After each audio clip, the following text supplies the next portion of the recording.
يا مساء الجمال. حكايتنا بدأت مع ايريس لما طلبت من صاحبتها ماكس انها تجيلها على ملا وشها، وقالت لها انها عملت نصيبة سودا، وعشان نعرف النصيبة دي هنرجع بالزمن 33 ساعة لما كانت ايريس هي وحبيبها ايزك في طريقهم لفيلا مأجرينها في وسط الطبيعة عشان يقضوا فيها يومين حلوين لوحدهم. ولما وصلوا ايريس كانت طايرة من الفرح ومبسوطة بجمال المكان، والحب من الاتنين كان مقطع بعضه. وبعد كده طلعوا يستمتعوا بجمال الطبيعة والهدوء، وايزك كان في منتهى الرومانسية معاها. الراجل بالليل عمل لها عشاء رومانسي على ضوء الشموع، وهاتك يا حب وغرام. وفي وسط الكلام سألها إذا كان في حد كسر قلبها قبل كده، فالتانية حكت له إنها كانت بتحب واحد من وهي عندها 16 سنة، وبعد 6 سنين حب سابها. ولما شافته في الشارع بعد كده كانت عايزة تغزه بالسكينة في قلبه. فالتاني بال عليه كده اللي هو بتقول ايه بنت المجانين دي. فايرس قالت له ما تتخضش كده، انا كنت بهزر، انا مش مجنونة قوي كده. المهم الاتنين كملوا السهرة مع بعض، وبالليل جربوا يلعبوا لعبة جديدة، وهي ان ايريس تربط صاحبها في السرير. والكلام ده ساعتها ايريس قالت له انها مبسوطه قوي وحاسه ان اللي بينهم ده هيبقى مشروع جواز جميل. وقتها ايزك تنح وقال لها جواز ايه، احنا ما اتفقناش على كده، احنا جايين نقضي يومين وكل واحد فينا يروح لحاله. وفي الاول البنيه كانت مفكره بيهزر، بس لما اتاكدت انه بيتكلم جد راحت منها على الاخر، وقالت له يعني انت جايبني نقضي يومين في اخر الدنيا وصارف ومكلف عشان تقولي الكلمتين دول، ولا انت بقى متعود تجيب البنات هنا وتضحك عليهم؟ فايزك قال لها انا هفهمك كل حاجه، بس فكيني عشان نعرف نتكلم. لكن ايريس كانت عماله تديله في جنابه ومش مدياله فرصه يفتح بقه، وفضلوا يتخانقوا، وهو يقول لها امك وهي تقول له امين امك، لحد ما في الاخر قالت له عقابا ليك هسيبك نايم مربوط كده. ونزلت يا عين امها والدمع على خدها، وكلمت مامتها وحكت لها على اللي حصل. واحنا طبعا عارفين ان الام مدرسه. قالت لها ايه، ان باباها كان عايز يسيبها يوم فرحهم، لكن هي تنحت وغلست لحد ما خلته يتجوزها عافيه. فما دام انت بتحبيه ما تخليهوش يفلت من ايدك، وخليه هو كمان يحبك بالعافيه. فتاني يوم الصبح ايزك صحى من النوم لقى بنت المجنونه بتقول له صباح الخير ولا كأن حصل حاجه. فالتاني قال لها يا بنتي فكينا الله يهديك، ادخل الحمام حتى. وهي راسها والف سيف تسيبه مربوط كده لحد ما تقنعه يحبها زي ما هي بتحبه. وحلفت بالميتين والعايشين لو ما قضاش معاها 12 ساعه وسمع الكلام وخلاها تعمل له فطار لا تغزه بالسكينه في قلبه. فالراجل خاف على عمره وقال لها خلاص موافق، انا اصلا ميت من الجوع. وبعد ما حضرت له الفطار صاحبنا كان مغلوب على امره ومستني ال 12 ساعه دول يعدوا بفارغ الصبر. وايريس فضلت تلك على قلبه وتحكي له عن نفسها من يوم ما كانت بيبي، وبقت تتعامل معاه زي العروسه اللعبه، وعملت له ماسك الخرشوف على وشه. ولما ما لقتش الكلام جايب معاه فايده عملت فيها شريهان في الفوازير وعملت له رقصه استعراضيه، وفضلت على كده طول الليل وما سابتش حاجه الا وعملتها معاه، حتى لعب الكوتشينه، لحد ما ال 12 ساعه عدوا ولسه هتفكه. سالته اذا كان بدأ يحبها. فالتاني مش يحط لسانه جوه بقه بقى ويقول لها ده انا بموت فيكي وينفد بجلده، لا ده فتح فيها وقال لها فكيني يا بنت المجنونه بدل ما ادخلك السجن. فايريس قالت له ليه، هو انا خطفتك؟ فاذك رد امال اللي انت عاملاه ده فيا يبقى اسمه ايه، ربطاني وبتهدديني انك تضربيني بالسكينه، يبقى خطفاني ولا لا؟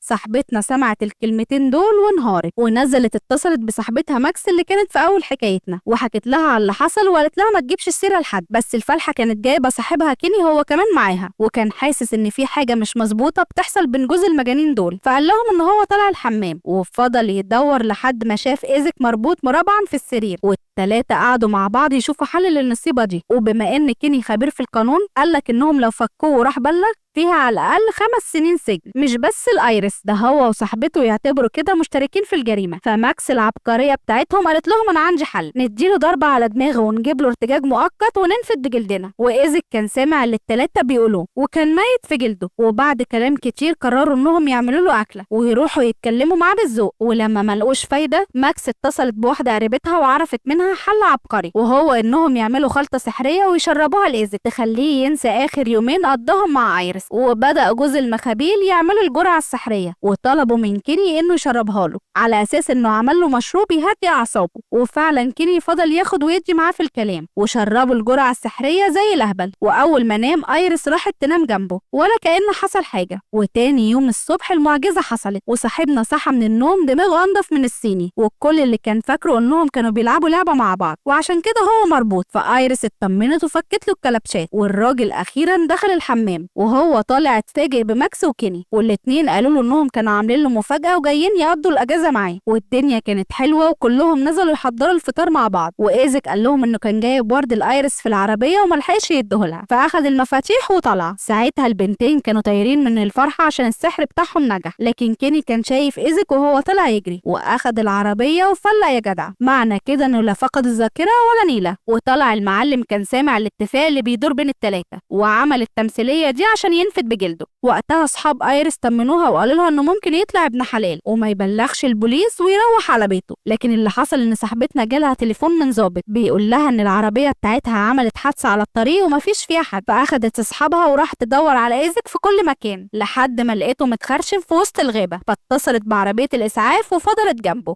وقالت له انها ما كانتش عايزه الحكايه توصل للدرجه دي، هي بس بتحبه وما كانتش عايزاه يسيبها. فالتاني قال لها انا عارف انك بتحبيني بس انا مش هقدر اديك اللي انت عايزاه على الاقل دلوقتي. وفي النهايه وصلت عربيه الاسعاف واخدت ايزك على المستشفى وقدر ما حصلش واللي حصل ما يتكررش. وكده تخلص حكايتنا. لو عجبك الملخص ما تنساش تدعمنا باللايك والشير والسبسكرايب. كل وسائلنا على السوشيال ميديا هتلاقيها تحت الفيديو وفي اول كومنت.